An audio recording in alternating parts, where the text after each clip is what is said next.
Whoopsie daisy. Is this better? Sorry, Matt. We'll find out We'll find out shortly. After a 10-second delay. Yeah. Luckily, we got one viewer who pays attention. That's awesome. We'll find out. Yeah, I think we're good. We're good. Confirmed. Okay. So welcome back. Just imagine I said a whole bunch of introductory and welcoming things, and we're just going to pick up right as if it all happened correctly. So we have the ship that has crunched back up onto the shore just outside of the McCaster Mansion. It's a misty evening, and maybe we'll have a little summary as to what you found aboard the ship in your searching, because I emailed it to everybody, but folks at home don't know what you all have discovered aboard the ship, and maybe this is a good time to decide what you want to do with it. And Andrew Spencerly in Louisiana is now saying there's an echo. Oh. Oh man! Wow. I'm working on it. Tech crew. We really should up what we pay our tech guys, huh? Yeah, clearly. Well, they're should we? working on exposure, Brooke. Oh, of course. Of course. Matt might hire him later. All right, so does somebody have that list of stuff, and you can decide? If someone else could read it, that'd be great, because I'm currently trying to put new spells into the... I've got it here in front of me. All right, so we found, the huge ship provisions, things that they would have on board a boat, like salt and ale. We found a bunch of supplies, like rope and sailcloths, and would you believe it, wooden planking. The lizard folk had a small chest, but we've allowed them so far to retain that small chest, so that's not actually in our possession. My favorite character's name, Gnunkata. I think that's it. Is that it? Gnunkata. You nailed it. Soon we won't have to worry about it ever again. He had some more interesting things. Aside from money, he had a spell scroll of Gust of Wind, and his spell book, which included a bunch of spells. I don't think I'm going to read them all. In Captain Sigurd's quarters, there was a lovely gray cloak that is inscribed with runes. Some other nice clothing, some 2 potions of healing, a dose of antitoxin, and then several maps of various sea and coastal localities, and then an interesting one that looks like it is our coastline of Salt Marsh and perhaps the mansion, with a list of items perhaps that could be sold for 1,500 gold. We don't know. That's sort of what we're guessing. Also in Sigurd's quarters, there was a bunch of serious moolah, 250 gold, 300 silver pieces, 120 coppers, and 4,000 ectoplasm pieces. What are they called, Andrew? That didn't happen. You're making that up. And then there was a bunch of other stuff, like I think greasy playing cards. This is all stuff that Norman's going to take. Loaded dice, a book titled Grog Hovels, which describes taverns and inns along the coastline. Again, this ship was made for Norman. My burlesque name is Grog Hovels. I don't want to get too philosophical here, but I do have a question. Is this just our stuff now? And if so, are we better than they were? I actually propose that the bulk of this stuff goes to the town to do what they've had things. That's what my vote would be for that, because then we get maybe better standing. I would say we keep the money, though. We risked our lives. I think we should give some stuff to the town. I agree. Yeah, I think it's reasonable to keep, if you best someone, keeping their weapons or keeping their things that were on them. But the cargo hold stuff, I say we turn all that over. Yeah, the whole point is that we were trying to protect the town from these smugglers and how they were being duped by these smugglers. So returning their goods, I think, is very good. But I don't think their expectation is that we hand over things that are not even theirs to them. Yeah, Andrew is suggesting that you some months ago have already established the moral standing of the party. So. Well, also, just a few other interesting pieces. There's a parrot, and I'd like to ask actually if I can have the parrot for dinner. No, it's my friend. Why don't you? I support you. Ask it's my friend. Why don't you ask? Why don't you? I support you. Ask Orange. Why don't you ask? Is that me? You're definitely getting some feedback here. Okay, I think we're good. There was an episode of Doctor Who just like this. Yeah. Dan, Yes. why don't you ask the parrot if the parrot wants to stay with you? I think that's a very good idea. Joe Jondron. Hello, parrot. My name is Terragar the Wanderer. You may have heard of me. Pieces of hate! Pieces of hate! Pieces of hate! Would you like asleep. to come with me? Did you say he fell asleep? Yep. No. I'm just going to pick him up like a little baby and put him in my arms. Screaming pieces of hate repeatedly. And sorry, you pick him up out of his cage? Oh, he's in a cage. He's in a cage. Don't open the cage. No, I won't open the cage. I'm taking the parrot with me. For now, at least. I don't know how Pete's going to feel about that. What the hell does that mean, pieces of 8? Yeah, I feel like... pieces of 8. Money. It's coin. Yeah, but what 8 of what? Gold? I think it's a clue. Ectoplasma or whatever that stuff is? So, everybody following along at home, ectoplasma in Dan's mind is the electrum piece. D&D lore describes electrum as a composite metal between like silver and copper or copper and gold or something. It's made up thing which doesn't exist and is dumb, so I just... It's what Slimer's made of. Goodness, you know, Yeah, correct. where... The purists. Okay, and to wrap up, I think we found 2 books, Principles of Navigation by, of course, Dacorma, and the very famous Legal Distinctions in Letters of Mark by Tazar, because who else is going to... That's the go-to. Yeah, and then we found a bunch of stuff that we're probably going to end up giving back, a bunch of useless weapons, another spell book from San Ballot, which was pretty nice and sweet, I think, for our good friend Nemerlian. 3 highly ornamented candles, which is interesting. And that's it, I think, that's of note. Did I miss anything, Andrew? Of all of those, Captain Sigurd was armed with a fine longsword and a hand crossbow, which may or may not be useful to some people. Well, doesn't Glonda use a hand crossbow? She uses a light crossbow, which is a little bigger. Does a little All I know is I'm taking Noonteka's fancy maroon robe, and Norman's going to start walking around like the dude Big Lebowski, just in a robe. With a white brush in hand. Totally in character appropriate. I wouldn't mind taking the antitoxin, and I only say this because I've got so many hit points, especially if I wild shape transform, that I'm off. I feel like I'm often going to be the one, at least for now, who's going to be last standing, so I could be more likely to be able to administer it to someone. Okay. And Andrew, Sure, man. the gray cloak with the runes or something inscribed in it. What was it? Yep. Can we get more information on that? It is a gray cloak of lovely design inscribed with runes. So, is that something if you want to get Nemerlian more would know? information, you can roll, whoever wants to, if they were looking at it, could roll their Arcana. I feel like that's something Nemerlian would have good. Yeah, let me check I'm my plus Arcana 3 for Arcana. I'm plus 8, so I'm Okay, happy well there to... you go. So you are the roller of that. Lend a hand. Lending a hand, pieces of 8. Pieces of 8.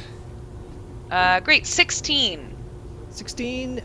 So you get that the symbols have a. You can't place it. You know that they are magical runes, and they have a marine quality to them. But you can't readily identify exactly what this thing is supposed to do. But it definitely. Can we looks show like it to our marine buddy? Because if.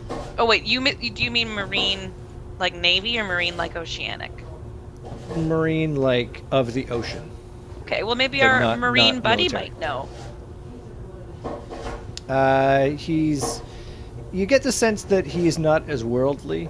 Like he's new to the world, so he's fascinated by this idea of living outside the water and breathing, and he's kind of excited by the prospect of adventure. He's excited about being freed from a cooped-up cabin, but all that to say, he doesn't recognize this cloak or the symbols or anything like that. Not his wheelhouse. To confirm, it was just Nunketa and Sandbelt that had spellbooks? Yes, you only got 2 free spellbooks. It's just a confirmation. And when it comes to these, I can still only prepare 11 regardless of which spellbooks they're from? Correct. Okay, so when I go to bed, I just wake up and I choose 11 from any of the spells that I currently have in my possession. Correcto. Thank you. Oh boy, so much magic. So we don't that cloak won't benefit Nemerillion then necessarily. We don't know what it does. You hang on to that. I feel like it's. Well, I can stuff a lot of stuff in that pouch. So anything that we want, just let me know and I'll stuff it in that pouch. Nemerillion can stuff a pouch. By the way, Andrew, there's no music on North Star. You're right. Let's get some suspense music rolling. I like What's the this background. game without a little suspense? Suspense? But we're not in a battle. No, that's action. This is suspense. There we go. We need some accounting music, I think is what we really need. Just some accounting music would totally fit in here. Some hand calculators, some dings in the background. Yeah. All right, so you have reached the shore. The boat is listing precariously. It is a few minutes worth of ropes being attached to the shore secures the boat, so it's not going to float back out. What would you like to do now? It's time-wise, it is probably just after midnight. It's that late. There's a healthy mist that is rolling across the land from the bay onto the land. I just want to say, it's good to be back in our lane.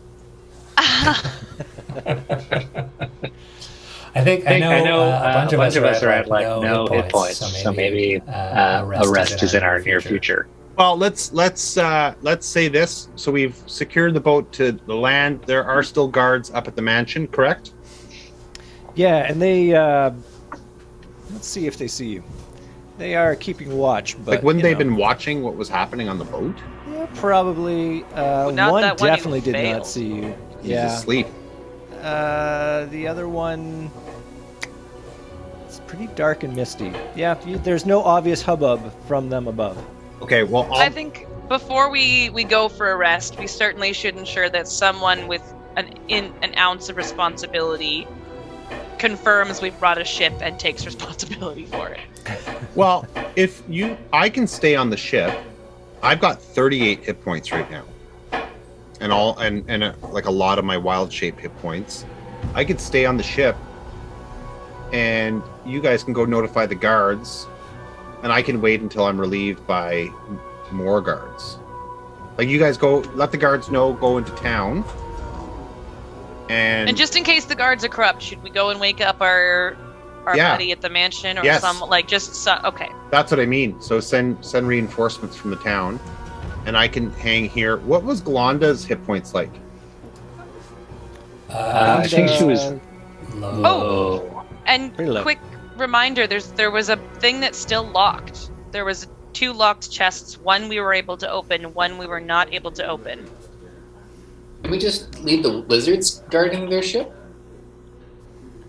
Do we trust the them? lizard folk? I don't know if we trust them. I trust them. I trust them with my life. I think just on the topic of the locked chests, I think the inventory I gave you was with the chests unlocked. You managed to find people's keys and more smash.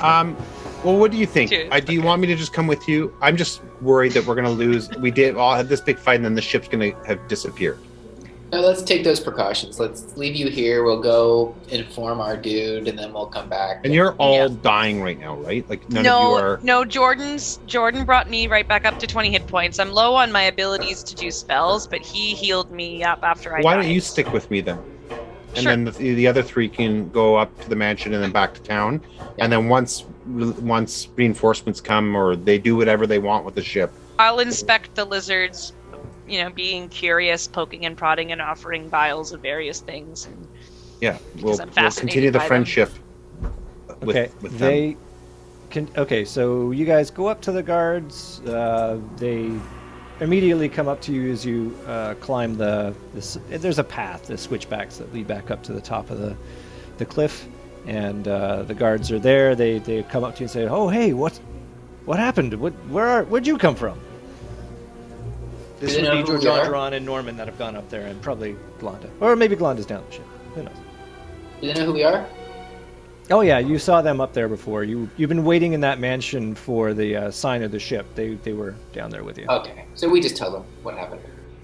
Cool. They're excited by your magnificent story. Oh yeah, I really embellish it. That's how you do it. And I'm acting it out, and I'm like waving my robe around and to accentuate 2 hours highlight moments. You guys down in the boat are like, what happened to them? They're supposed to get the guards. So they are enraptured by your story, but eventually they come back down to the boat and agree that your plan of going back into town to get some more guards and start to take this thing apart or figure out what to do with it is probably a good one. And with that, you can head back into town, and it's easily 2 a.m.-ish. I mean, not that time has any meaning at this point. There are no clocks, but it's late. It's 2 a.m. late. By the time you crawl back into your mansion, Anatolia's mansion back in town, and I'm sure you're all exhausted. And so you fitfully fall back into bed and pass out for a couple hours. Did Nimmerline and I also go back now? Like, the reinforcements come? Yeah. Oh, okay. Good. Yeah, that was easy. There's some switching. Great. It's about an hour's walk back and forth between McCaster Mansion and Saltmarsh, so it doesn't take long. They assemble some folks. Cool. So the next morning, I'll just figure out real quick what the weather's like. High is good, low is bad. This cast is on a long rest. There's a long rest. Okay, so the mist turns into a rain, and the rain turns into a thunderstorm. So it's cold and miserable and rainy, and everybody in town is in a bit of a foul mood. Before we go, that's so cute. Sorry. Before we leave the previous scene completely, what? I should move all of this back to Saltmarsh. What do you want to do with the lizard people? Because they keep on bugging you about. They keep on bugging you about weapons. I don't know if you remember that from the last session. Yes, I do. Can you repeat what they were saying? Because I'm assuming they're still saying it. Yep, they're saying weapons. Where are the weapons? Take us to the weapons. So they want weapons. Can we just give them what was in the boat? The crossbows and stuff? Yeah, like when they were asking us if we gestured to any of the weapons that we found, how do they react to that? They shake their head like, weapons! It must be what's on that map. Could it be that gunpowder? The morning stars, the swords, the shield, and the javelin. I mean, we got this map. They're talking about weapons. Right. Can we point at the map and then shrug at them and see if they react? Yeah, can we point at... Yeah, when we show them the map, what do? They So, Al, you were really neat and put the map up onto the screen there. If you could let me get it back here. Just don't, mess with our audio. I think that was promises. The really weird thing, that was my fault, I think. What? Because I opened the YouTube page. Oh, yeah. Without realizing it was on the background. Okay, so if you can see that, the symbol in the bottom right, there we go, that sort of 5-bladed thing with an S on it, it's actually, it looks like scratches, 3 scratches with ink, and the S is also done, not with a quill or anything, but it looks really quite ragged. And when you present that to the lizard folk, they go, Soriv. What do they say? Soriv, in a gruffer. Oh yes, Soriv. God. Pieces of 8. They do not say pieces of 8. The parrot says pieces of 8 at this exact moment. So who is Soriv? Say, Soriv, weapons, now. They're getting a little ticked off that this delay is. Do they recognize we don't understand what they're saying? They think that like when you don't understand somebody else's language and you feel like your impulse is to talk slower and louder. That's kind of where they're going with this. Wow.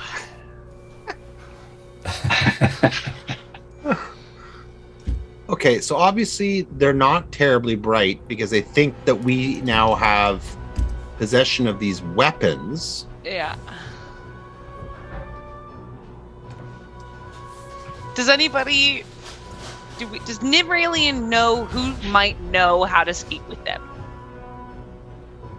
Let's have you roll your nature. Your nature skill. Oh, 17 not bad. plus... I don't think she's great at nature. That's more of a survival thing. Plus 5. 22. Okay, so back in... what would that be? Lizard folk class. Yeah. Or a class that dealt with the denizens of the marshes and forests of Orth. You were pretty sure they speak a variant of a language called Draconian, which is a language that you obviously do not speak. But these two, maybe the brighter ones, they're not known to be intelligent. Fiercely territorial, sort of a might is right kind of mentality. Okay. But these ones might be the smarter ones because they generally don't speak common. So that them having any words at all is kind of a, impressive feat. That said, you do know you have seen a lizard folk before in town. He was the bouncer at the lizard's boat, but you don't remember speaking to him or him speaking to you. So she... But the bartender could, maybe. Doesn't know, folks who might where to take them, or she would be like, oh, we should take these guys to get... We need a translator, and we should take them to the bar. Yeah. Well, that's the only one. You certainly haven't met anybody that you would put the pieces together and say, oh, that person probably knows Draconic. Okay, let's go there then, because at the very if that have we had our long rest yet? By the way. Yes. No, this is still eventually you will have. This is back at the boat before you leave to go back. Well, then we're motioning for them to come with us. Yeah, I think it'd be. Well, eventually you will have. They are not keen on going towards town. Well, then we're motioning for them to come with us. Yeah, I think. Okay. Well, then you could try to go and run and go to the lizard's bar place and see if you could bring a. I mean, we obviously can't. We don't have the weapons. We can't communicate with them properly. When we had the town send reinforcements, could we not have also sent a message to bring an interpreter for these lizard folks and mention the? Would that potentially have worked? I support. Sure. Yeah, we can go with that. So they send somebody over to the lizard's boat to see if the person who runs the lizard's boat, whose name I have on the tip of my tongue. The old Lisbo. The old Lisboat, which is, as you know, run by Kaylee Restinan. Right, Kaylee. Yeah, Kaylee, good old elf Kaylee. Oh yeah, that's right. I do. Yeah, and so yeah, you say you look at a translator, and they say, oh well, there's old Stick Tongue. He's that lizard man at the lizard's boat. Maybe he's able to talk to this lot. So they say, yeah, we'll see if we can bring him back in. And when they come back a little while later, it is not in the company of Kaylee or Stick Tongue. They say, we went, the boat's shut up, and nobody was answering. Sorry. Can I try my animal handling again to see if I can assure them that we're going and we'll come back? Because I was able to sort of communicate to them on the boat using that. Yep, you could give that a well. Okay, what are you're going to try and intimate? I want to communicate to them that we are leaving, but we're going to come. We'll come back when we have more information. Okay, but I'm going to say we're leaving. You could say you're leaving, and you're maybe because they're interested in the weapons. That's what they're. I'm going to say leaving. Come back with weapons. Okay, Dan, more awesome. We are leaving, but coming back with weapons. All right, let's have you roll animal handling. Thank you. I'm looking forward for the failure here because it sounds like. Okay, that's not a failure. That is a 28. Everybody. All right, you convince them that you are going to be coming back with weapons, and that satisfies them, and they dig their yes. They dig their spears into the ground and indicate that they will wait for you. And I pat one of them on the shoulder because these are my new friends. I pat them on the shoulder. What do they do, Andrew, when they do that? Do they look like they're starting to warm up to me a bit? They look like you're not a threat to them at all. They saw what we did on that boat. Yeah. I melted a dude. Yeah, they know you're some hot shit. They're not going to get in your way. All right, so now you go back to town. Are you going to have your long rest, or are you going to legit come back to them? 'Cause this is starting to interfere with long rest time. I think it's too interesting to let them just disappear. I say wherever we end up, I'm just going to curl up on the ground well, and just take some disease. Yeah, that's the question, is that if we're back in town now, well, look, you guys go have your long rest. I'll go back. Well, yeah, it's the middle of the night. They're not going to be at the lizard's boat. Although, what kind of... Well, hang on. If we say we'll be back, if we're back in 8 hours, like they know this isn't some 6 hours, really... or 7 hours, yeah. They know this isn't going to be some like, oh yeah, it's just over there. Like it's going to take us a day. Whatever, there's guards if they get pissed. So the lizard's boat is closed, is what you're saying, Andrew? The lizard's boat is, when you get back... The hell is this, Ottawa in the 1990s? Am I right? I don't know, I'm too young for that shit! All they told you was that nobody responded to their hails at the lizard's boat when they were asking. So when you get back, and because of where it is and where Anatolia's mansion is, unless you're going to... Hello, Jordan. Unless you're going to find another way across, which does not involve crossing the old shark fin bridge, I will have some lovely saving throws by... Why would we have to cross the shark fin bridge? It's on the same side of the bridge as us. The lizard's boat. In from the west. You are coming in from the east gate. No. What? The mansion's to the east of... Is to the east. I had a picture... Well, then that map doesn't make sense then. Oh, I thought the mansion was to the west of Saltmarsh. I agree with Dan. I think you're wrong, Andrew. The mansion was to the west, for sure. Fair. I don't know what I'm talking about. No, I'll do my saving throw. Excellent. So Norman succeeds, totally fine. Nothing. Oh no, hold on, but so the mansion really is to the east, right? It really is to the east. Well, shit, that's where the weapons are. Guys, that's where the weapons are. I thought the other X was the mansion. There's like a tributary, like a river. Well, we can't take our ship there. It's dying. We don't have a ship, no, but we can get horses or something and ships, and go along the coast and find that thing. That's our plan. I don't think they have horses in D&D. You're right. Is it yeah, Ladas? That's an expansion drive? we don't have. The Russians got in early into this world, and it's just all Ladas everywhere. And let me tell you, they're not a very pleasant vehicle ride. So, crossing the old Shark Fin Bridge. 1980s humor, bro. Totally fine. Old person. Let's see some saving throws from Nimralian and Turrigar, because it's always fun when characters fail a saving throw. And she still has. Oh, I don't have a spell slot for water breathing anymore. I'm good. You're all good. That's fine. Once we finish the rolls. Oh, I haven't. My Misty Step. I can't use it right now. But you rest assured, it's frickin' getting used every time now. Technically, you can still go underwater because that spell is 24 hours long. Oh right, because we were given it to get to the boat. Y'all had to walk on water. Oh, walk on water. Sorry. That's an hour. That lasts an hour. Sorry, it was it was underwater breathing we had, which is 24 hours because we wanted to be discreet and go underwater. True. Right, Brooke? It does. Well, you're absolutely correct. While Brooke tries to figure out a creative way not to throw up on the bridge, Jordan is desperately trying to say something. Jordan, what would you like to say? Brooke just mentioned she had Misty Step, and I missed a few steps because I was away for 5 minutes. I have a fun challenge to you folk.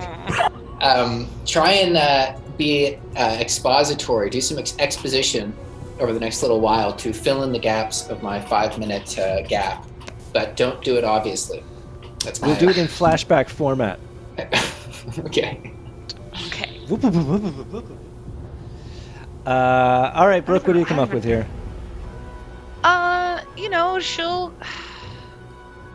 She's gonna make everybody turn around, take up all of her clothes, swim across, holding her clothes above her head, then come up, and then dry off, and then put her clothes back on. I don't see what the clothes have anything to do with this. I just didn't want to be drenched. But you have a dry clothes spell that you could have used. Yeah, which is hang things up on a clothesline and wait 24 hours. That's great. Let's have Nimralian make a strength saving throw, please. Isn't it already raining outside? Strength saving throw? Yeah. Oh yeah, you're right. It is. Okay, fine. She'll just walk along the bottom of the frickin' river then, and then walk back up. She just doesn't want to vomit. Dang just it. come back up with like seaweeds and like yeah. Pretty much. All right, I'll give you that. Is that a 6 or a 9? What is a 6? That is a 6. Then my strength is. My strength saving is 0, so 6. 6, eh? Okay, so you get swept away. There is a bit of a current in this river. So as you struggle, so you guys turn your back, and then when you come back, you've walked over the bridge, and Nimralian's nowhere to be found. Great. So I love my DM. Just always. I love your creative solutions. If he only kept the mansion on the east side, if he only just did what he had already. So fine, I die. You guys Great. get kill myself with fire, and it's gonna happen just fine. Again. And rot grubs. No, it wouldn't be that bad. So you pull yourself out of the water. It is to the north. It's by the Leatherworkers Guild, where you eventually pull yourself up out of the water, which is technically on the other side. It's north of the shark. Wow. Oh, I fall that way. Okay, cute. Yeah. All right. But you emerge sopping wet, and as you... I've lost my clothing, and now I'm completely naked. Yeah. But you've got your bag of holding, which is probably where all your stuff is, because that's the most important thing. Where the hell are you? The Leatherworkers Guild. Where's that? Yeah. Can you put yourself in the bag of holding, or is that like a Malkovich situation where you can't come out? That is no, you can't. Well, you can if you're small, but you only have 10 minutes of air. Ping that again. In a bag of holding. Where is she? My goodness. Oh, there. Oh, it went that way. I'll put her up there. Oh, the river flows that way. Yeah, I thought it flowed out. Oh, the ocean, which is typically how rivers work. To the sea. Yeah. Okay, so you come up with the flounder pounder down there. That's where you're gonna come out. It's even better. Actually, this is even better. So you pull yourself out naked and sopping wet, seaweed dripping from your elbows and everything. Absolutely fabulous. To the sounds of carousing inside. And there's a bit of some stopping of noise as people sort of catch the fact that this naked woman has emerged from the water. And just then, there's a crackle of thunder. I might even have some thunder. That would be great, because then the rain starts. Al has a big metal sheet that he uses from his theater productions. Yeah, nice. And that's when the rain starts coming down. Perfect. Yeah.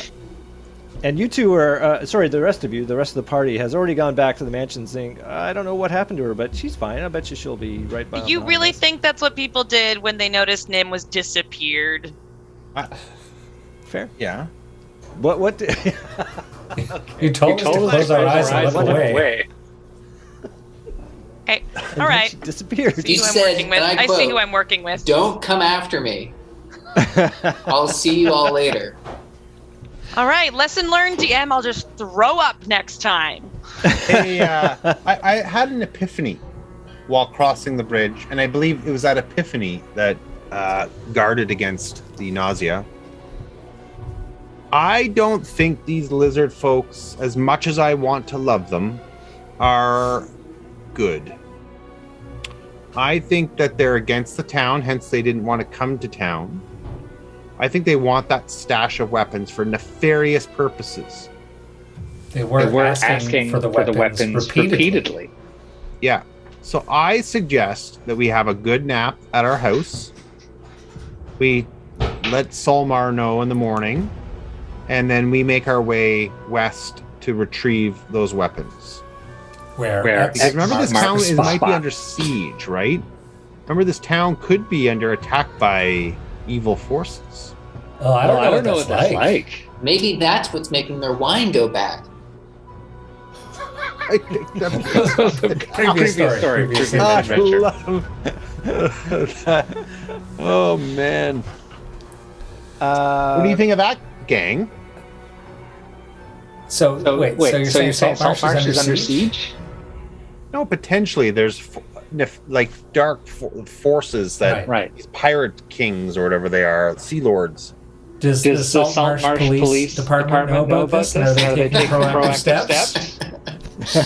Hey, remind me, did we find out who Selgar was?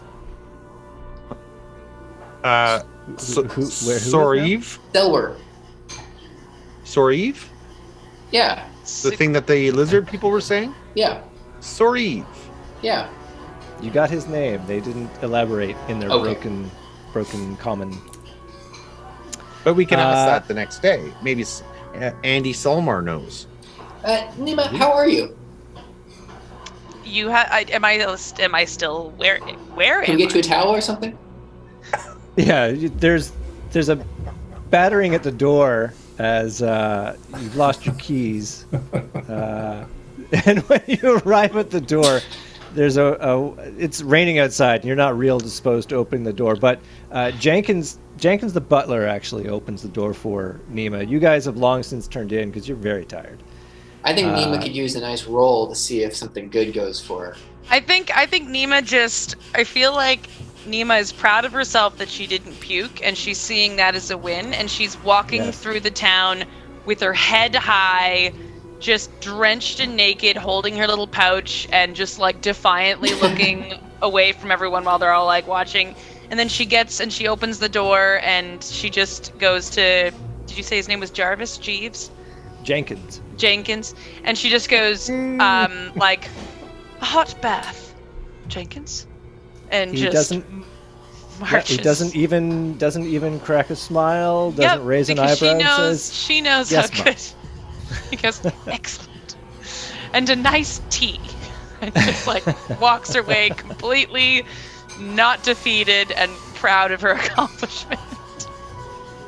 I should say, of course, since it's bucketing rain and pretty late at night, you don't actually get a lot of stares apart from the ones from the deck of the Flounder Pounder. And any whistles or anything like that, she uses her cantrips to, like, I don't know, start fires and make them, like, she'll just do a couple little quick cantrips to, like burn their eyebrows. Like Toll of the Dead, some necrotic damage, you know, just to get them on their own way.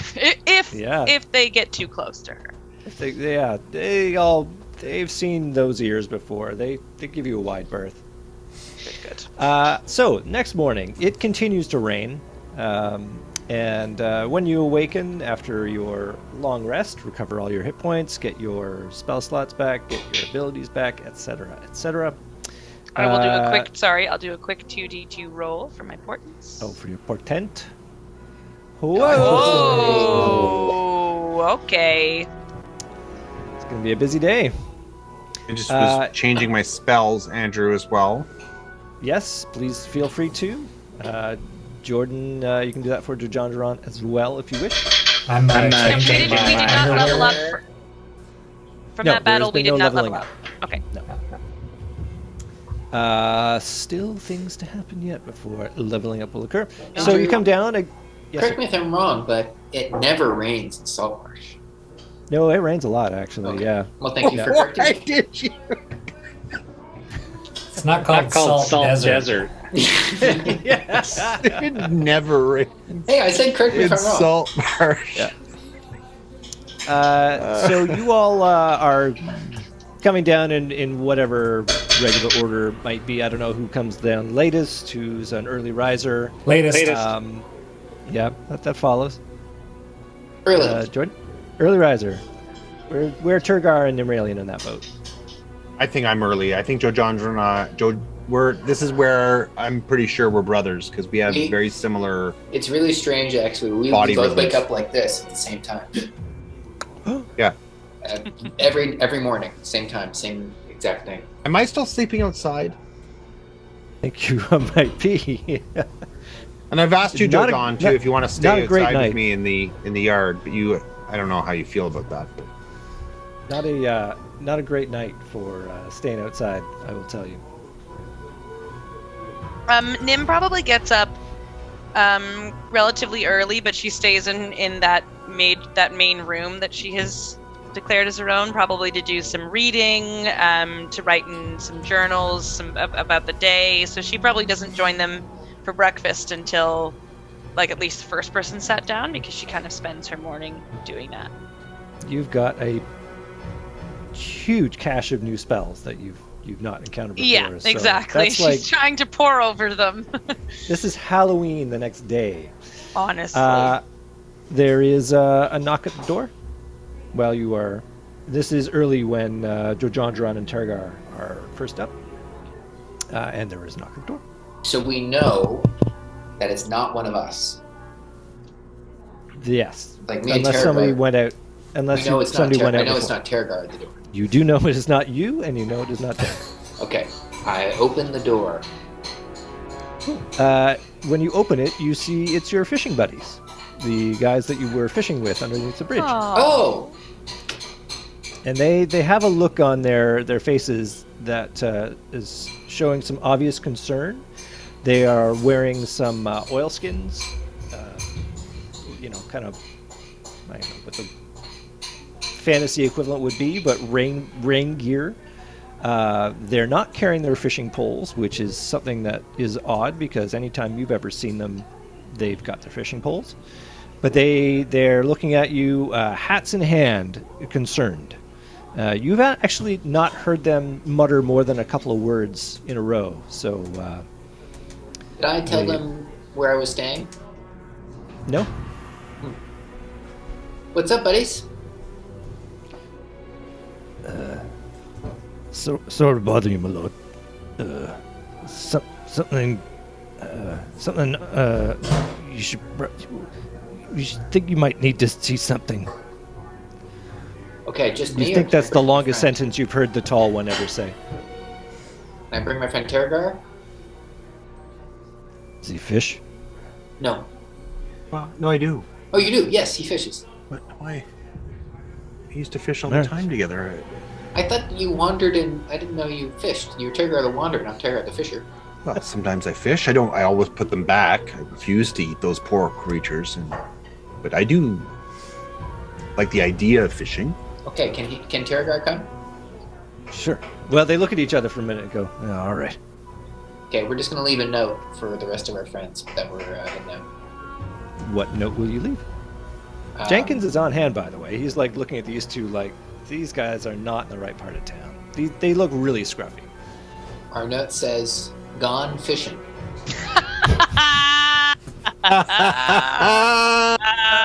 Surprise. Jordan, you get inspiration. That is delightful. Excellent. So, they take you down towards Sharkfin Bridge. That is, say you go back down the path, you go circle back around and back down into the main part of town, and they do not cross the bridge. However, they take you underneath the bridge and up a spell. And it rains the whole way. It's kind of coming in at a 45-degree angle as you trek through this. And on the way, they're more chatty than they've usually been. Maybe you get this for free that they, what they do in life is they fish and they hang out. But something has clearly rattled them. And did we have some sort of bond? Like, we really clicked when I was fishing with them?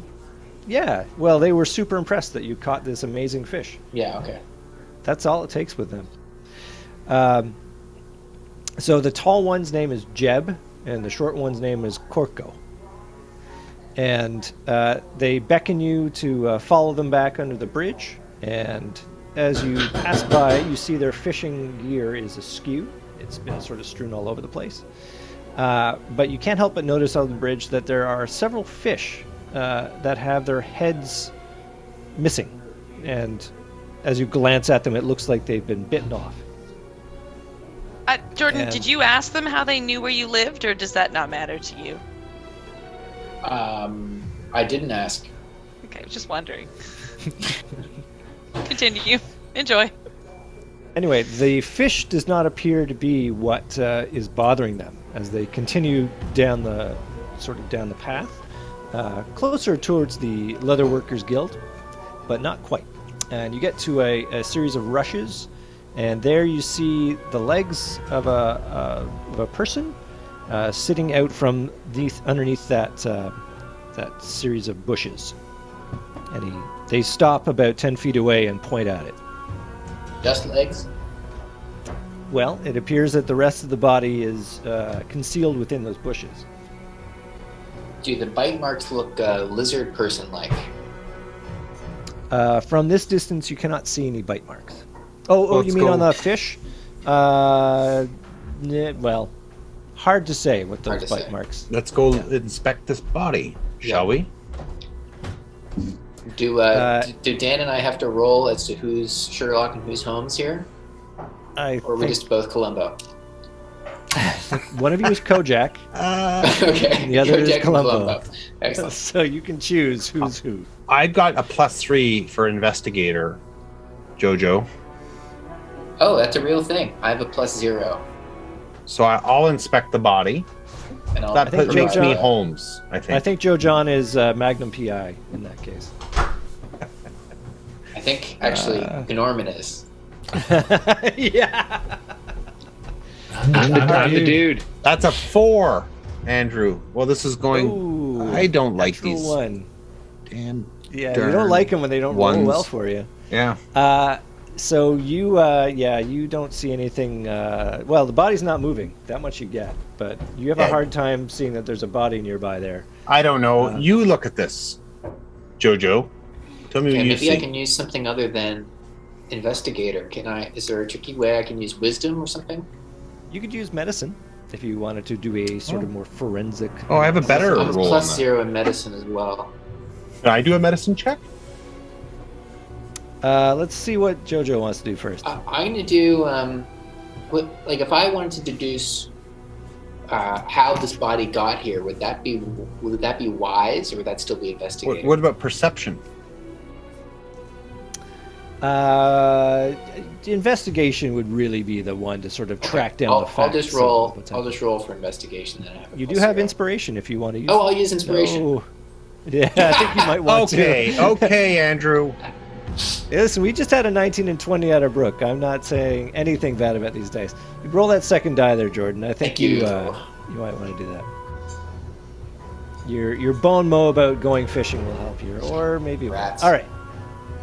Well, you can tell one thing for sure. He is bone white, and it looks like the obvious details. He's in his early adulthood, maybe in his 20s or so. He's a human.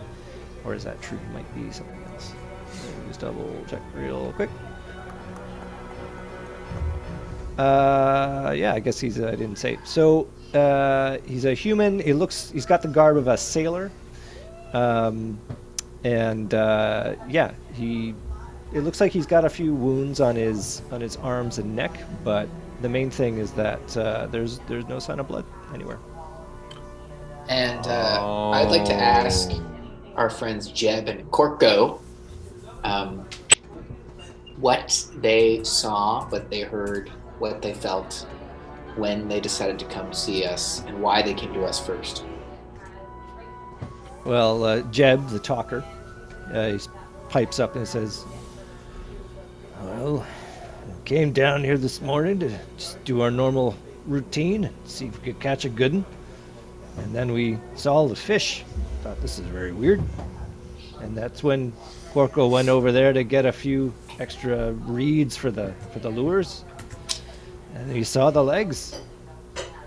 And we've not seen anything like this over here. I've seen a dead body before, but I haven't seen anything like this lot.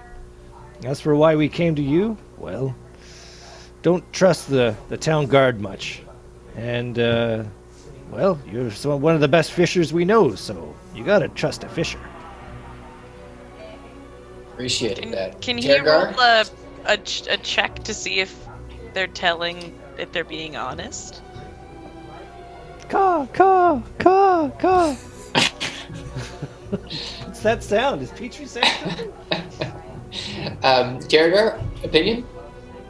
Well, yeah, I mean, I think that would be natural to be judging, as I'm sitting back here, to be judging these guys to see if I sense that they're telling the truth. That's a perception check, right, Andrew? Insight. Insight? What you want to roll for that. So I'll roll for insight. I trust them completely. Yeah, I know you do. So I roll whatever my insight is. That's a 27. You are not feast or famine with these rolls. Yeah, it sure is. They appear to be. They're not holding anything back. They appear to be quite plain dealing in their method. Legitimately perturbed at what they're seeing here. Could I do a perception check on the area to see if there's any sign of a disturbance, like on land, like if whatever attacked this person, if it went through the underbrush, like if there's like tracking? Sure, I'd let you roll a tracking check. Just there's to see tracking check? Well, survival is what you'd be rolling for that. To see if you can see if any tracks are around. Okay. I have a roll I'd like to make too once he's done. Okay. So that is a 17. 17. Tergar, the amazing tracker. There are many tracks around here. Whatever it is large and humanoid that made them, and they head off towards the east, but are quickly swallowed up by mud, and the rain is making them disappear. Even so it's something large. Not if it's they're humanoid, but it's not like giant large. It's still within.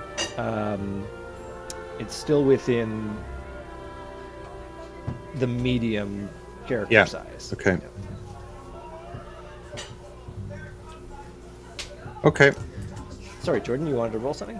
Yeah, I can tell the fishers are a bit shaken up, so I just want to roll my persuasion and let them know that they did the right thing, that everything's going to be okay, and that we're glad that they were helpers here. All right. So what do you want to? You just want to persuade them to be okay? That's a 14. Are they reassured? They are significantly reassured, but mostly because of your fishing prowess. Okay. Yeah. What the fuck? I just saw that Andrew wants to know if I have zone of truth. I do have zone of truth. However, when I'm around fishers, it's always a zone of truth. Terragar, what would you like to do here? Do you want to go split up and one of us go back and grab the others? They're probably awake now. I think let's stay together and go back and get the others. I don't. Can I just outside of an earshot of the fishers? Terragar, if we leave these two here, they're gonna die just like this guy. They can come with us. Oh, but then we might lose the evidence. Huh. That's okay. Oh. Okay, we're gonna bring the fishers. Well, we could take the body. We could take the body. I think I have the CSI cue here. Hold on. Here we are.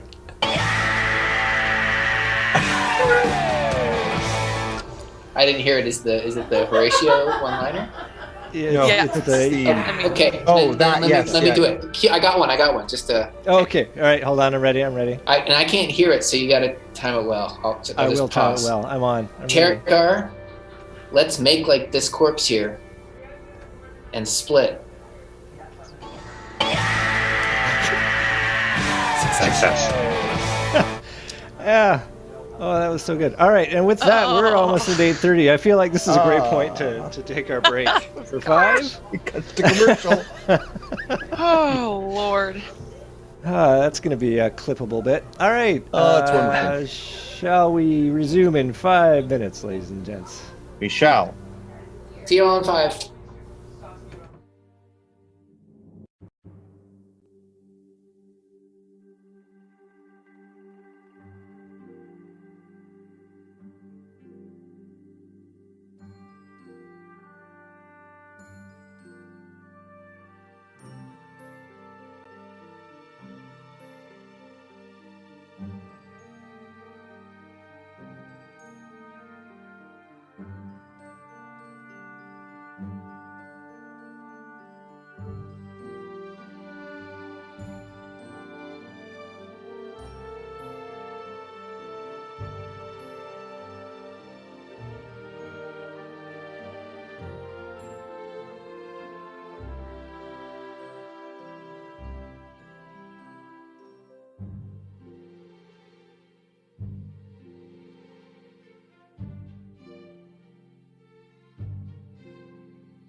And we're back with with Alan Brooke as. Do I get inspiration? Yeah. Yeah. No, it's fine. Yeah. Totally. Right. Right. So we'll swivel the camera back to Anatolia's mansion, where Norman is finally pulling himself out of bed and coming downstairs. Probably runs into Nimralian as she is coming down the stairs as well, and both of you head down to the dining room area where there's still a spread and a note that says, "Go on fishing." Right. Nimralian has prepared the comprehend languages spell, which wasn't prepared, I think, yesterday. So she should be able to speak with the lizard folk today and use that level 1 spell to just be able to communicate with them for an hour. Okay. So I think she'd like to just kind of figure out what the heck's going on there. That's probably her. I mean, and obviously we should go and talk to the Who's-Its, but I think the lizards should be dealt with almost beforehand because they're obviously potentially not wanting to interact with the city. What do you think, Norman? Also, this salmon is delightful. Wait, Sam, what? Where did you get salmon? Just look at this spread that Jenkins brought us. I wonder if Just look at these eggs, this smoked salmon, these delicious poached eggs with hollandaise sauce, and what is this, asparagus? My goodness! All served on a naked pork. Jenkins, you really have done yourself. So based on the note, did Norman and Peregrine catch the fish that we're eating right now? Perhaps. Oh, and it's delicious too. We'll have to thank them. I got a little bit of FOMO with this. I kind of. I've never wanted to fish really before, but now that they've gone off without me, Well, you'll have to let them know. Communication is very important. They won't know that you want to join them unless you let them know that, Norman. Got it. Are we back with them yet? No. Okay. Not yet. We moved the camera because y'all were still off doing stuff. So we're catching up with them over breakfast.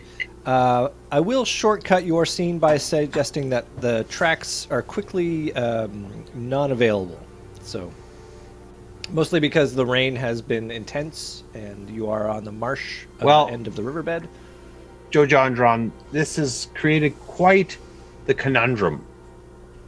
Similar to the conundrum we faced earlier last night with our lizard folk friends when they were gesturing for weapons that we just didn't know what they meant. And we told them that they should wait there, remember? Yeah. Yes. And then we came back to town, and and I feel bad because I feel like maybe part of, we should head back there to find them, but I don't know about you. I mean, you remember that as well as I do, I'm sure. Where was it that we left them again? At the boat, silly. Of course. Well, how about we take, we need to get our friends, shouldn't we, Targar? Yes. Okay, so let's go get our friends and let's go leave the fishermen at our mansion. Maybe they can have some nice lunch. And Andrew, I'd like to think that I brought the parrot with us at this point. And I think you need to describe how that works because I'm you carrying the cage. You're carrying the cage? Yeah. Parrot no like you being out in the rain like this in the cage. As soon as you start to take him outside with the rain splatting down, he can't fly away. He freaks out. He's a pirate parrot. He's not used to this being on land stuff. In fact, he probably was reluctant to leave the boat. Oh, I feel bad. I feel really bad. You should. So maybe unless you're a really mean guy, maybe you left him on the boat. All right. I'll scratch him off my inventory. I'm not mean. I love animals, and I think I really wanted it. Damn it! Could have been a friend of Petrie's, I suppose. Yeah, it's true. Imagine the crimes they could have solved together. How about we'll bring us all back to the mansion? You lot return back to Anatolia. Again, Jenkins is cleaning up after the morning dishes. Norman and Nimralian have had their coffee substitute. or what was that? Coffee adjacent. That's, I think, what we were calling it. The coffee equivalent, that was it. So they are happy to eat some of your spread and sort of occasionally fill their pockets with a piece of salmon. But yeah, do you want to catch these guys up or decide what you want to do next? Yes, we've caught them up. Oh my goodness, a man was murdered? Yes, it appears so. Well, it could have been no, we didn't. You're right. We didn't say that. Nim is putting pieces together. She's not putting words in her mouth. A man is dead, together. And it appears he was drained of all his blood. We don't know that I have either. the Horatio meme. It appears. I said it appears. At any minute. We don't know it. Proviso. It appears. So. And you simply left the body there to decay further? Well, we either got to go check on the lizard monsters on the boat or go straight back to that body and do some investigation with people who can roll better than me and Terry. Or go get the weapons. Well, while you two were gone, I was informing Norman here over our delicious breakfast that I have prepared the spell Comprehend Languages. So I may now speak with these lizard folk in entirety. So I would like to go to the boat to do so, and I don't feel much tied to this strange dead body, but I do think it's something that we have a responsibility to investigate. Should we talk to Andy Solmar first? We haven't even touched base with him since all the pirate stuff. Can we not go to his house as the first thing we do? He's the mayor? Yeah, he's our benefactor. Yeah, he's one of the counselors. But counselors, yeah. He's not the mayor, no. Okay, let's go talk to the lizards. Then we'll go to check the body, and then we'll go to see FOMO. Solmar's he's like 5 minutes away from us right now. Well, how about this then? We can. There are 4 people here, and unfortunately, we understand that our sweet little girl got too drunk last night celebrating and is incapacitated in bed. Yeah. But why don't Norman and I go to talk to the lizards while the two of you go and inform them about the body and about the situation, and by the time you come back, hopefully we can have dealt with the lizard issue before he arrives. Agreed. That's a great plan. Nima, I have an idea. Can you send Petrie to tell us what happened? Is Petrie allowed to communicate with us? I have an ability, a cantrip, I believe, that's message. So I can speak. It's only 120 feet though. Short range. That's not going to work.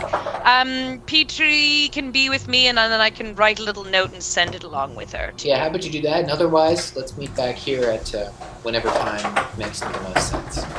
You won't be meeting us at the boat?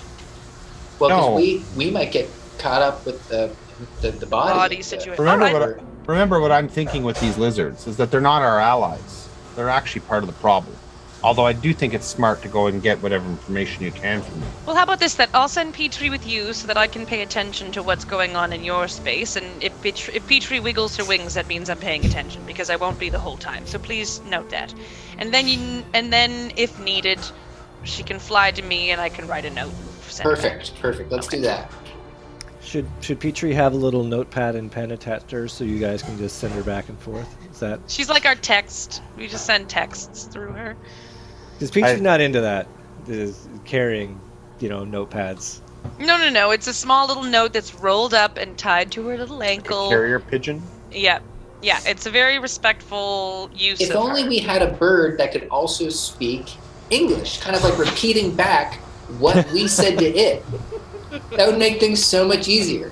Where would you get one like that? I have no idea. I don't think they exist. Yeah. Not real. All right. Let's have our camera watch as Norman and Nimralian walk off down the path through the pouring rain.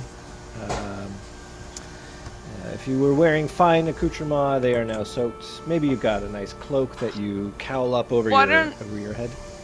Oh, I have shield, which is an invisible barrier, but that's only good for a round because it's more of an attack. I don't think I have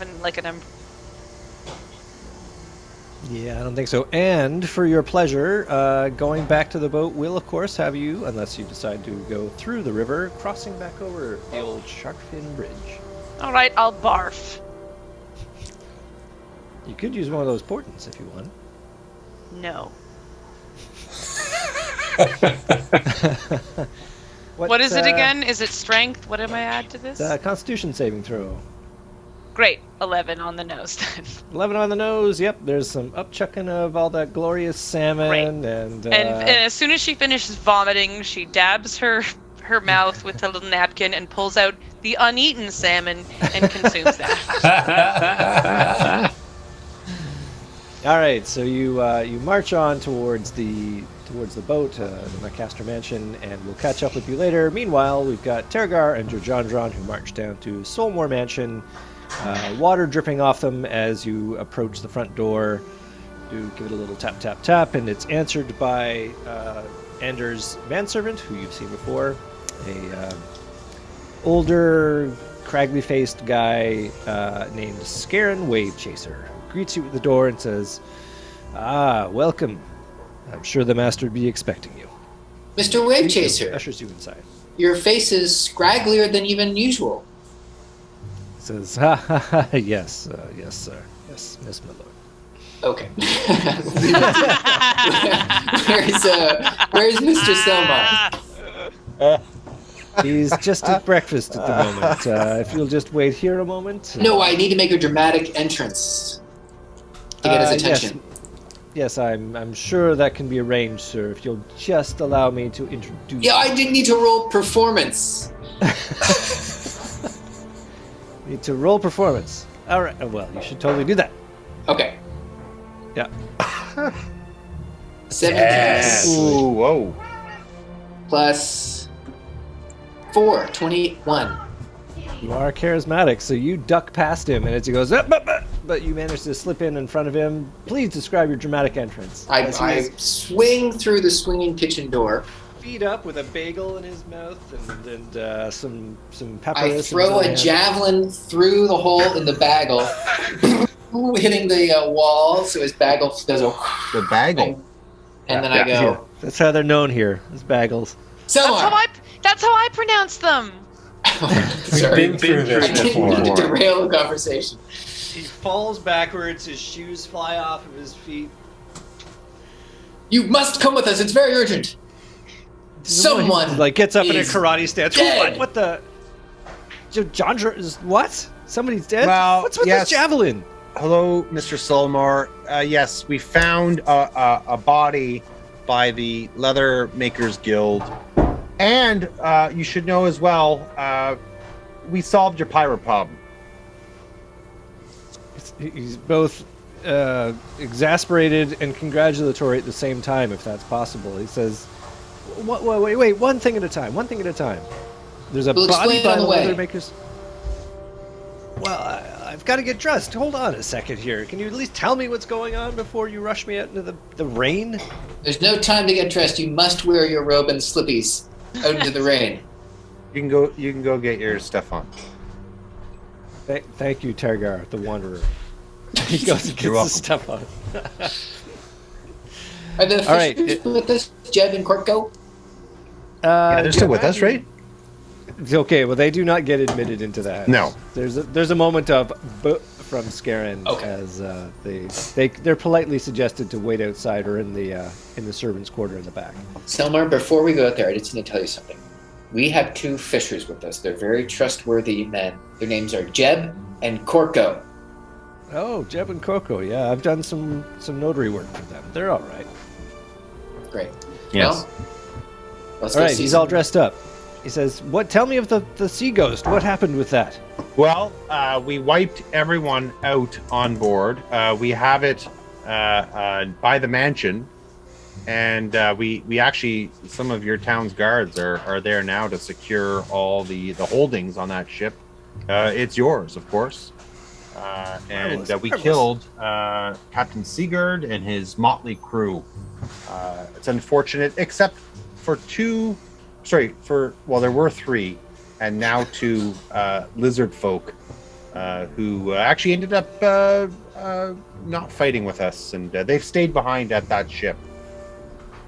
Lizard folk on a boat with the pirate crew? Were they part of the crew?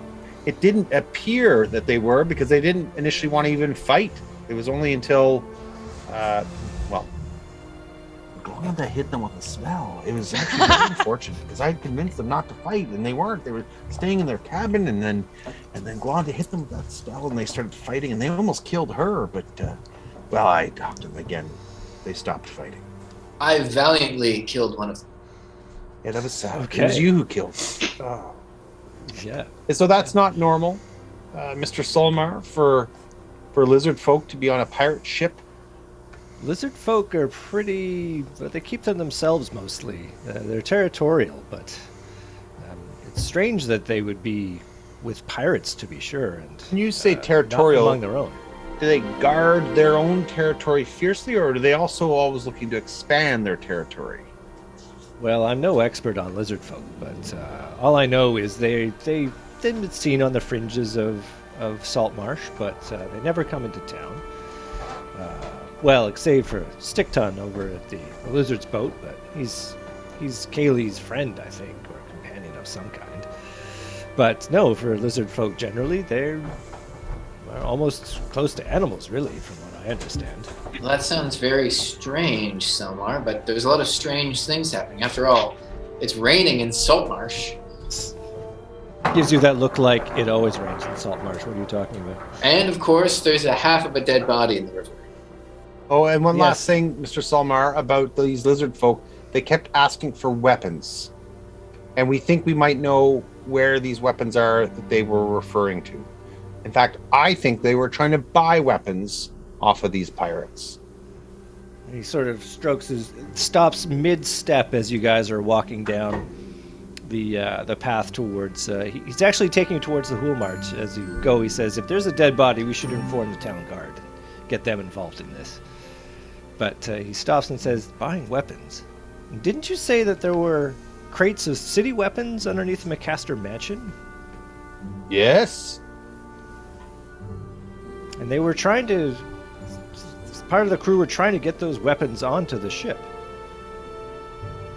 This is starting That's what to it line appeared. up. Well, when the DM's just like, oh, oh. There was this, and then there was this. That's why we came to you, Selmar. Fascinating. Now, one last question. Why was the wine go bad in Orlane? Well, because it wasn't stored properly, of course. Oh, okay. Keeps marching on. Okay. So you get to the Hool Watch Tower, and he calls up and gets a few guards to follow you down back to the Sharkfin Bridge, and you march them back up to where this body is, and it's still there. They're as perplexed as you are at the sight of this body, and one of the guards says, "Oh, I've seen this one around before, but he was a crew to a ship. He was telling me that his ship left without him. Said he'd been cast adrift. But ship? I don't know what he. Yeah, he was a crew on a merchant ship that stopped by here a couple of weeks ago, and he'd just been hanging around looking for work." Was it called the same name as Glanda's ship? It was the not Wyvern. The Wyvern? Or the Wyvern, neither of those two. Do you know this man's name? He says, no, I think he might have told me, but I don't remember it. Almost as if the DM didn't care to generate the guy a name. Oh, jeez. Scary. Heartbreaking. Heartbreaking, really. Well... Gentlemen, does this not... And ladies, because is there any women DM in question. This group? That was. So Solmar is definitely not a woman. No, these are both. So the Bechtel test has not been passed during this current not this Bechtel test in this particular episode. What's that? So the Bechtel test has not been passed. The Bechtel test is when two named women have a conversation that's not about a man, and it's a very low bar to see if women are at all represented in a piece of artwork. But if there are no women at all in the scene so far, does that count? Like if we had women... Yes, it does count.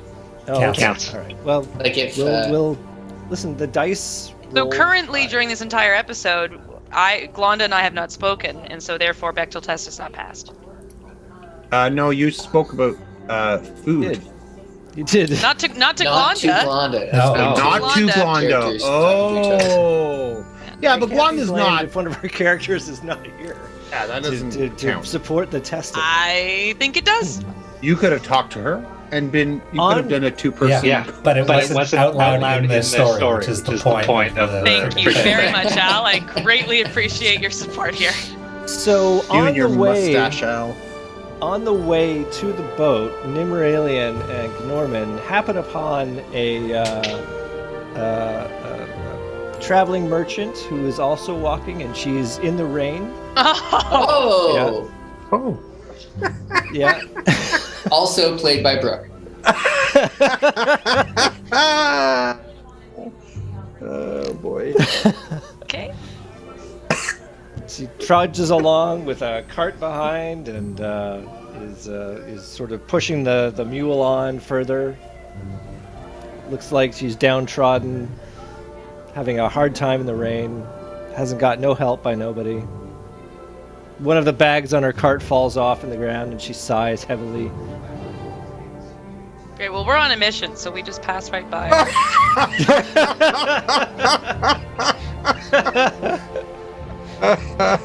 You pass her and she struggles to put the thing back on the cart. All right, and the camera passes her by. She just gets My name was Lori.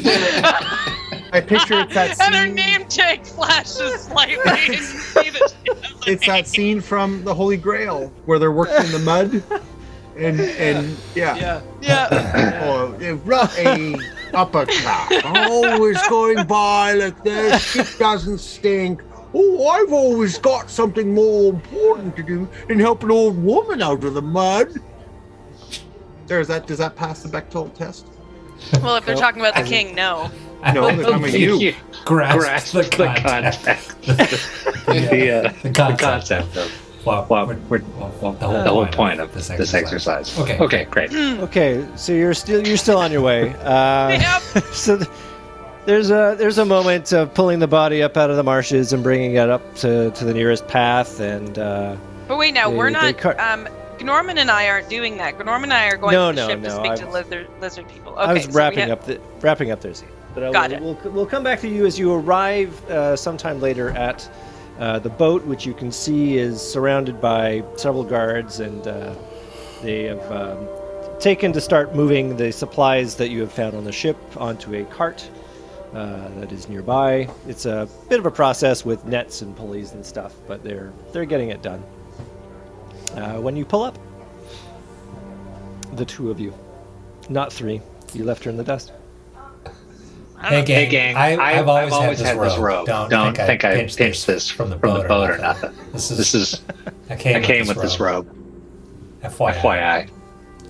Everybody. So there's a captain who is who's leaning on a staff next to a bunch of other soldiers that are leaning on staves, and watching a bunch of other people do the actual work. So when you and what is the work? They're just like taking things off the ship. Yep. They're removing the contents from the hold. Okay, where are our lizard brethren? Maybe not brethren, but like distant cousins, perhaps. Well, you don't immediately see them, and the captain says, "Oh, the lizard folk. Yeah, they pushed off about an hour ago. They got all huffy and they just went into the water and swam off." Well, that solves that issue. All right, Norman, shall we go and meet with the others?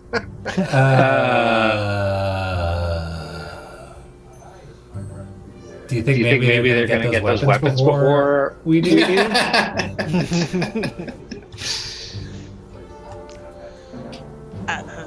I mean, we showed them the map.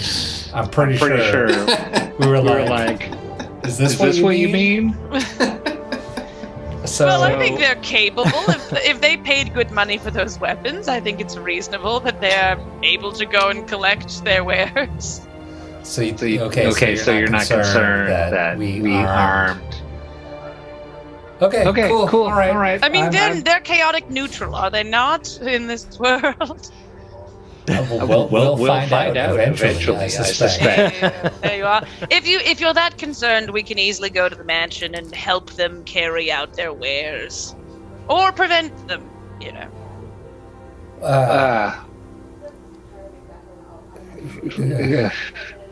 mean, I don't know. All right, let's go. Nim pulls Norman by the scruff of his new robe, and they go off towards the mansion because he seems concerned. Yeah. I mean, but the lizard. I'm saying the lizard folk aren't at the mansion. We don't. I guess we don't know where. You got to go back that way anyway. But the assumption is because they were able to put 2 and 2 together better than we were, which says something about our intelligence. If a low intelligence species is able to do this.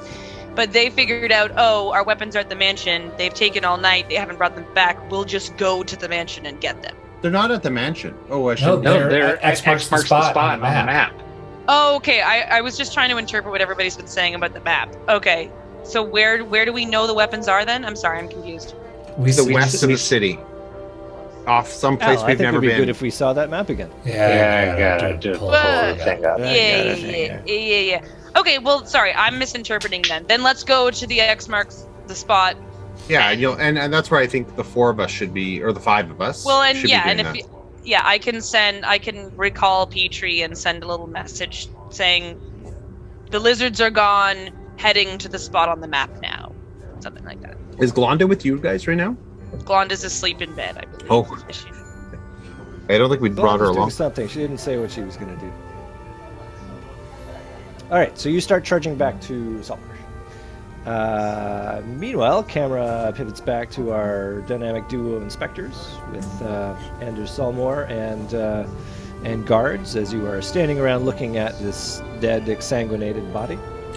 I'm just saying that it looks like it was drained of blood. I'm not saying, Joe Jondron, that it was. I don't have that type of expertise. It's just you look at the skin, and it's very apparent he's very pale. But none of that. Well, what do you think, Selmar? You ever seen anything like this happen before? It's like, no. I mean, I've seen a dead body, but I've not seen somebody drained of blood like this. I mean, that's creepy. Is there any puncture wounds on this thing? Can anybody here do a perception check? Between the 3 of you, you're able to sort of poke and prod the body enough to see that there's slash marks on his neck and wrist. Oh, okay. Okay. Well, I suppose we'll just leave this in your very capable hands. Hey, Tergar, I don't know what we can do here. It sounds like another cold case. Isn't that right? Oh, I'm sorry. Hold on. Here we are.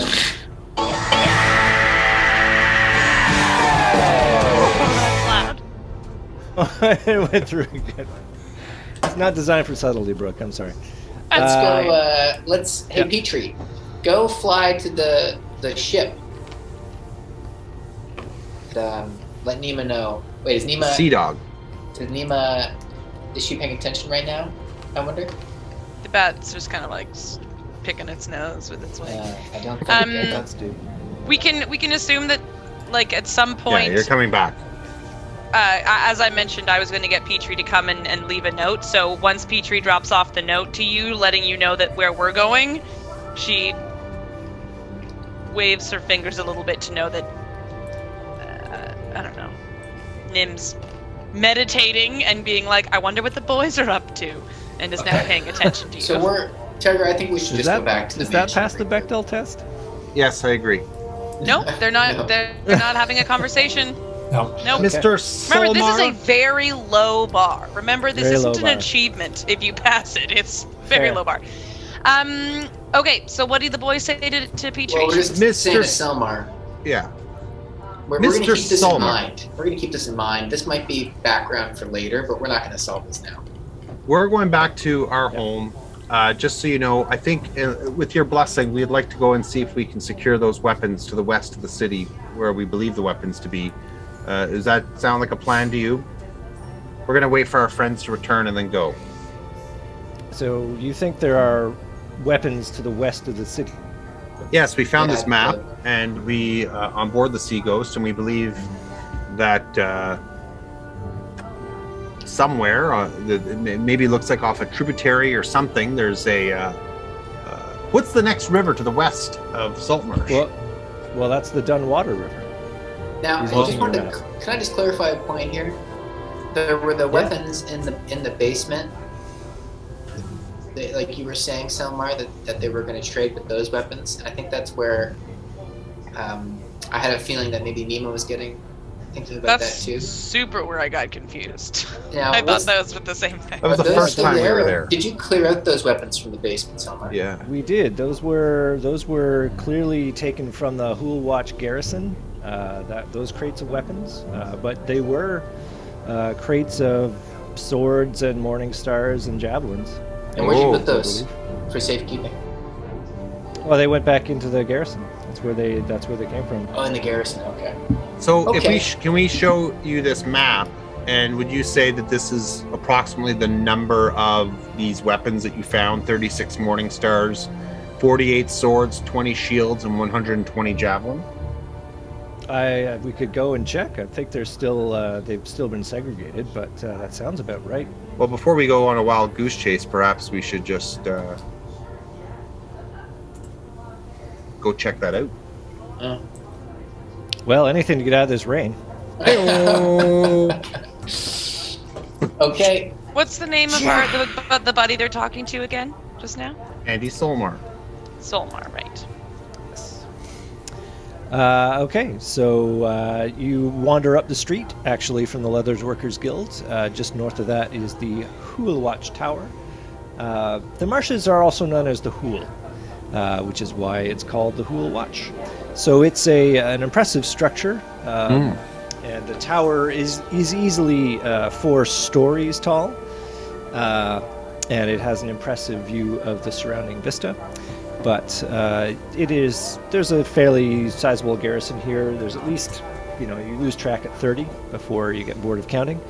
And it doesn't take you long to, Anders flashes his credentials and shows you inside. And yeah, they say, yeah, we haven't brought the weapons back into the general circulation yet. They're the crates right here. They're the ones we brought back from the McCaster mansion.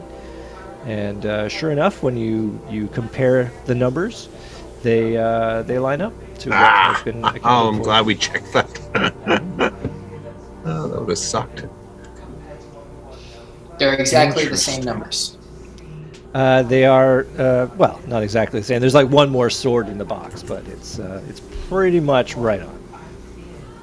And we trust the numbers on the box represent the amount of swords and the amount of javelins. It all checks out. Well, there's no fishers here, so I can't say for sure whether you trust them, but... Yeah, I'm not going to use my zone of truth here. We're looking at a box that says 72 swords on it, and then we look in. Oh, they open it up for you, and you see the swords are packed in probably hay or sawdust or something. All right, these are our weapons then. Well, the only other piece then, Jojo, is if we wanted to go once our friends come back and investigate that place, that still is an X on the map. I'm wondering what's there. So Nim had brought a little note that told you that Petrie brought a little note that told you that Gnorman and Nim are going to go investigate that X because they assume that's where the lizards went to look for their weapons. Well, you have to pass through the town anyway. Yeah, you're going to back to us. Great. Yeah, so let's say you collect us on your way there. Perfect. Okay. Well, Anders is. DM? Yes, Dan. Oh, you're confirmed. Yeah. Well, Anders says, well, I can't speak for the council, but yeah, I'm certainly curious to know what's at that X, and more than a little worried if the lizard folk are trying to buy weapons. Yeah. Can a society not arm themselves against I'm assuming you have caught up at this point. You're like, oh, hey, there you are. So, she's snacking on dried salmon. Yeah. one of the guards comes up to you and offers you a towel to towel off with. She waves it away. Right. Don't need no towel.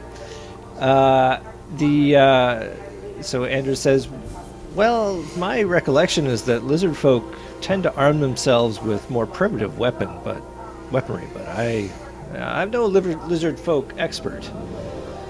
So you've said twice. Yes, because I'm underlining the point. And that actually, you rolled really well for your check earlier about lizard folk. You know that they tend to use weaponry which works well underwater.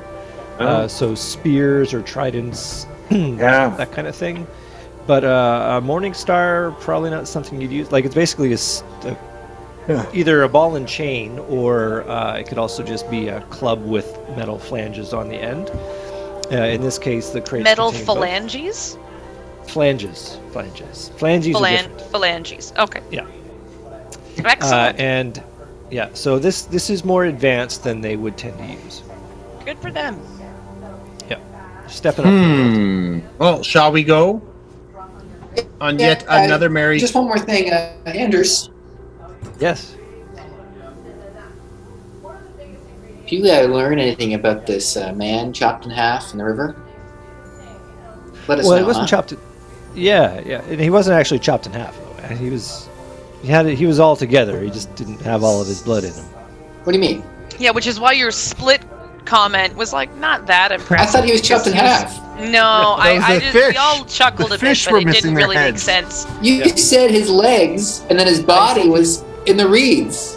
You saw his legs. I didn't describe that super well. You saw his legs. In fairness to my brother, I thought he was chopped in half. In fairness to my brother, I thought the same thing.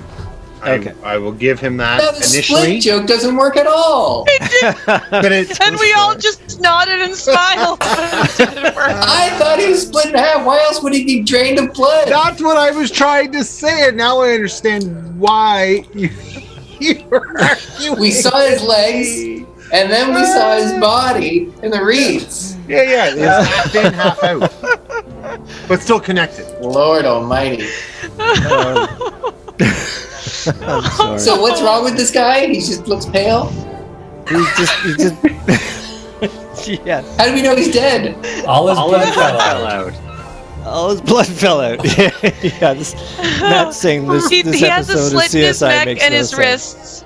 Yeah, I rolled a 6 in my perception check. Surely I didn't know if he was in one piece or not. Sure And did. is chopped in half. How did this guy die? Unbelievable. Chopped in half. God.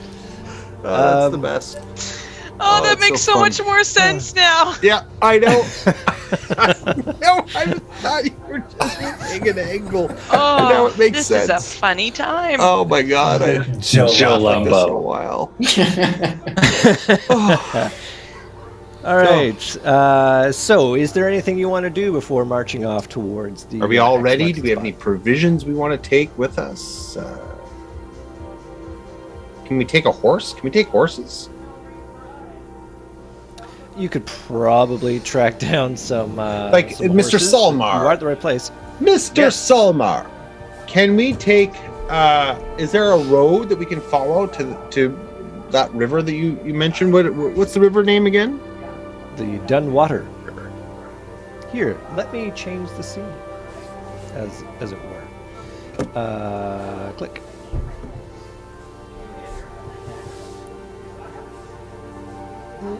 Yeah.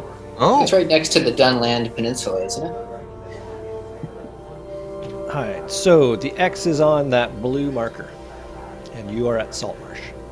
So it is X actually on the blue marker. Okay, yeah. Yeah, so you would pass by Brinestone Keep, and it is about 36 miles from Saltmarsh, give or take. Okay. It is. He says, yeah, there are some paths that sort of go alongside the bay. There's no formal road there. It's all paths that go towards the keeps along the bay. Garrison's Brinestone. Is that a friendly keep? Yep, it's all friendly. The Port Torvin is the demarcation line between here and the hold of the Sea Princes. But those keeps are their outposts. Do we need a letter from you to pass through, or no? But I can give you some credentials if you like, in case you're stopped by anybody. Sure, we'll take that. In case you're stopped by anybody. And sorry, how far away is this? It's around 36 miles. It'll take you more than a couple hours to get there if you're on foot. On horses, a little less. I think horses sounds lovely. If we could borrow some horses, Mr. Solmar. That's actually Lord Solmar, but Lord Solmar. I'm sorry. When you're one with the land, you don't see titles the way. Yes. Jodron's probably been like biting the inside of his cheek this whole time. It's, the obvious throwing away of titles, but Anders is a good guy. He's a man of the people. He's not taking it. Do you mind if I call you Andy? What's that, Jordan? Am I Lord Judandron? Well, when your folks die, you would be. I think actually as the son of nobility, you'd technically be a lord. It's a little bit in doubt, seeing as you had that whole family upset. Right. Your status was knocked down a few pegs, but that's mostly. Nimmerlian is royalty, though. She's Lady Nimmerlian, correct? Or princess? What's your title? Yes. You're princess. Yeah. You're the real deal. And Gnorman? She doesn't like to wear a crown, though. She thinks that's a bit. I'm the dude. Just dude. He is the dude. What abides? Shall we get on horses then and trot on down the road? Yes. All of this is arranged pretty quickly. The guards are tails. Hold on. Prowess. Let's get wait, hold on. As soon as the deal. All right, we get there like we arrange it quickly. You missed it, Andrew. Do it again. Wait. All right. Everybody, is everybody ready? Andrew, are you ready? I'm ready. Let's get on these horses and split.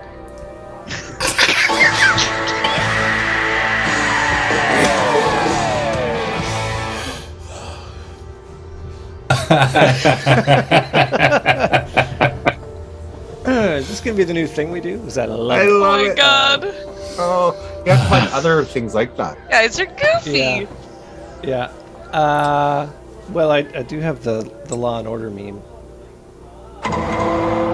So we'll you need the curb your enthusiasm. I'd also like X-Files. Definitely some Curb Enthusiasm when Gnorman and Nemoralian found out about the lizards. already being gone. Yeah. Anyway. Yeah. Okay, so the being by the Hool March is the Hool Watch Tower is exactly where you'd want to be to prep for a voyage like this. They mosey you up some horses and a cart. They assemble you some provisions. Anders makes a stop into his office there and writes you up some a formal-looking scroll with authority to act on the permission to act on the authority of the council. He says, "I'll catch the council up, and I'm sure they'd support any investigation of this mysterious map to find out what threat, if any, the lizard folks possess. Now, I should tell you, you should not try and avoid violence. We're on a tentative, very, very testy relationship with our surrounding neighbors. So if I could suggest anything, it should just be reconnaissance. Obviously, if you're threatened, you need only defend yourself, but... No, we can use my diplomacy. We're squarely in our... We are in friendly territory here. Well, you are in Q-land, but once you're outside the gates of Saltmarsh, the law only extends so far. It's a frontier out there. I understand. And with that, you mosey down the road. Now, the weather, let's see, does the weather improve or not? Low is bad, high is good. The weather does not, well, it marginally improves. It goes from a 45-degree rainstorm to a lessening straight-down rainstorm. The waves are rough. The smell of the sea air wafts over the coast trail that you're following. Nice. The horses are, they're used to it, but they're not having a great time. And within time, you roll up.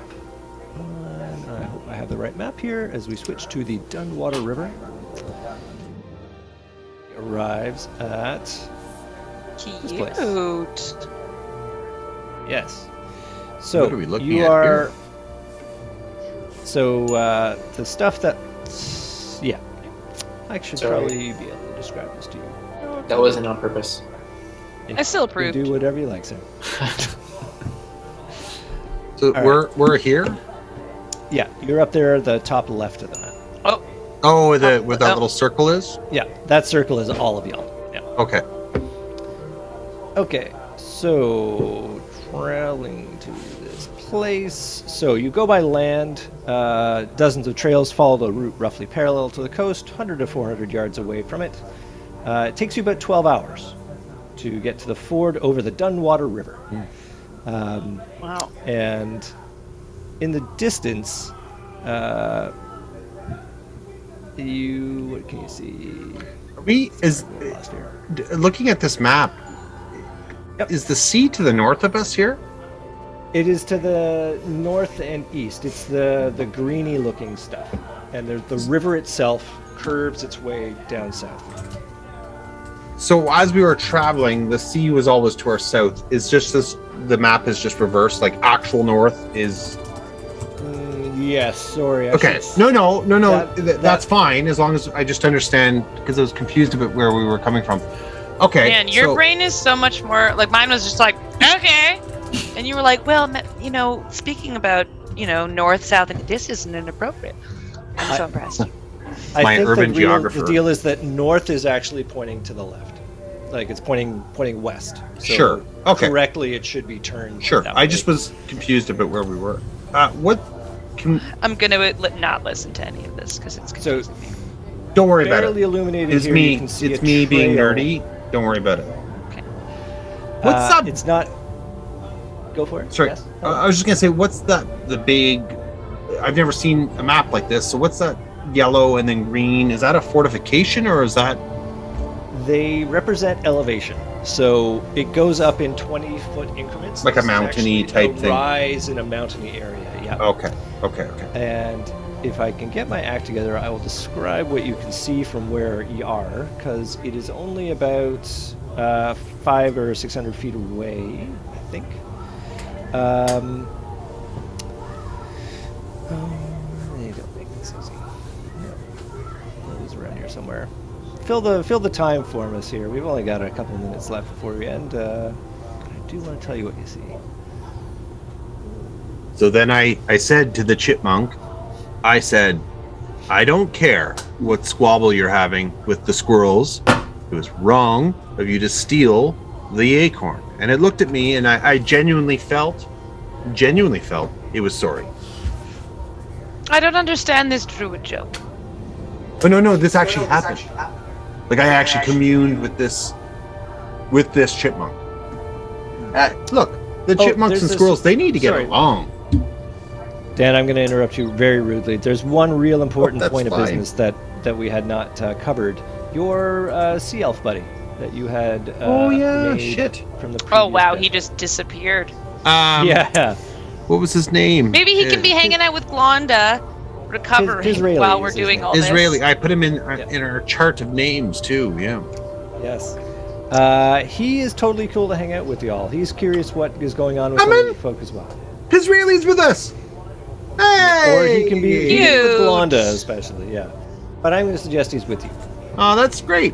Yeah, because he and I can talk, so we're just going back and forth right. talking in high elf. Oh, yeah, that's right. You and he are able to Anyone who can speak Sylvan can speak to him, which I think We're is just chatting it up in Sylvan. Not us everybody and but Norman JoJo. and Glonda. We're lowly elvish people. Cool. So, yes, I did find it, and then I lost it. So there is a path there which leads south towards a small, dilapidated footbridge which crosses the Dunwater. And once you get down to it, you can see a path which leads a little further to this large structure. But comparing your map to Norman's map, which is a lot more detail. You can see that you are about where the X marks the spot, as it were. Where we are right now? Yes. Oh. And you don't see anybody here other than yourself. Well, shall we do a perception check to see if we can see any obvious caves or hiding spots? Maybe someone with inspiration should do it. Who's got the inspiration? I already used it. Rook also has inspiration for today. Would you roll there, Nemarilion? I only got a... Oh, okay, 17. Great. 17. Okay, so there's a path. I can't actually do this when I do this. So you find that there are two paths. One leads... let's do that. Great. The footbridge? Why am I calling it Leather Workers Cult? That's hilarious. Let's just get Love it. update. Okay, so there's a path which goes here. Hey, this is actually working. And then there's also a path which goes this way.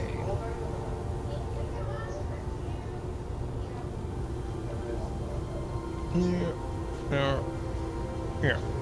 And that's all you can see from there. So, this land mounds up towards this quite tall natural outcropping. At this point here, you can see... Well, that's a car. That won't be a very good thing. I'm going to use this as an example. You can see a cave opening in the distance. Where is this? Sorry? In the seaside approach? No, right there. The southern approach. Okay, cool. Interesting. But you can't see where that northern path goes. Okay. All right, should we go for the main event? Or, I mean, I know that we only have 4 minutes until the end. Yeah, but we can set ourselves up for it. And let's go to the should we say that the cave? We pulled Glonda out of her hangover and brought her along with us. Yes. And she and I spoke about daffodils. Would that be terrible if we left her behind and the next week she had to... I'm sorry, you're not with us. Yes. You have to spend 12 hours of your time getting to us by horse. Yes. Do we split up or do we take a path together? I think that's too risky to split up at this point. Yeah, I always think it's too risky to split up. Yeah, I know. Especially if it's that far apart. Which way do we take? We should just go for the big old cave. Go right for that Guardian land. Let's do it. All right, you march your way down towards the main, the large cave opening. As you approach, you see it looks to be about 15 feet high. 15 feet wide, and nope, that's the wrong entrance. Sorry. Wait, there's one entrance. Oh. Another entrance somewhere. Yeah. Maybe no. Sorry, it's one of those things where I totally didn't expect you guys to get this far, and here you are. Really? Yeah. That probably means we skipped something important. Hurry up offense. Yeah, I know. That's the big part. Oh no! I think you really thought that we were going to pay attention to that dead body more. We're like, all right, there's a dead body. Bye. No, I didn't think that. It's 30 feet wide and 15 feet high. It is marshy ground as you're approaching. But one thing you can't help but notice is you hear a kind of scrawling sound, and it sounds a lot more deep and bassy than I can make it. Like that? That's pretty good, yeah, actually. And it is emanating from a creature which looks like a giant lizard, which is on its side and flailing. Oh no! I will move you to where you are when you see that. You are there, and it is... quick. Yeah, there it is. Does that look like a good one? Yeah, it does. Yes, perfect. Whew. And it is there. and it is probably about 20 feet long as lizards go. Holy jeez. Holy shit. Giant. So this is not the same species that we were dealing with earlier. This is not a lizard folk. This is a actual lizard, yeah. An actual lizard. A dinosaur almost. Possibly. And I think this sounds like a pretty good place to drop for the evening. With a nice little cliffhanger. What will happen next? Will the lizard turn and attack you? Will it turn and run away? Will you turn and run away? Who knows? There's only one way to know. And that is to tune in 2 weeks from now when we pick up for our next session. The non-Valentine's Day session, I believe we're going to call that one. 21st? It'll be Family Day. That's right. Is that when we're doing it? Is the 21st is our next? Okay. I believe that is what that makes sense. I will hopefully be able to make it, but I'll be returning that day. So 3 o'clock might be too early for me. We'll try for 4. Yeah. If you can join in, fantastic. If not, we will say that Nemralian sits down and reads a book. Who knows? In the rain. Prone to doing that. Yeah. Until then, my friends. Will next episode pass the Bechdel test? Tune in to find out. I hope so. Well, we'll have Glanda there.